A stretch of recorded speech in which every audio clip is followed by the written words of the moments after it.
Бүгін Қарауылда Абай ұрпақтарының үйіне ескерткіш тақта қойылды. Қасиетті қара шаңырақты ойшылдың немеренісі Әрхам Кәкітайұлы өз қолымен салған. 1961 жылы Шәкәрім Құдайбердіұлының сүйегі 30 жылдан кейін қайта қазылып, мәйіті осы үйде аруланып, жаназасы шығарылған еді.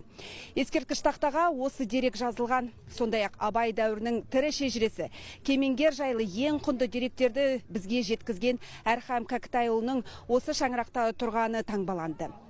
Бұл жай ғана тақта емес, тарихқа тағзым, ұрпаққа аманат.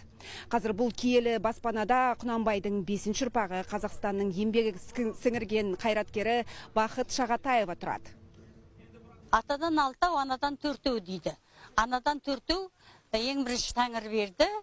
Абай, Ысқақ, Оспан деген 4 баласы бар Құнанбайдың. Осы 4 баланың Абайдан кейінгі Ысқақтың ұрпағымыз. Осы Шәкәрім мен атамның енді осында осы үйден шығып жатқанын мінекей үлкен құрмет.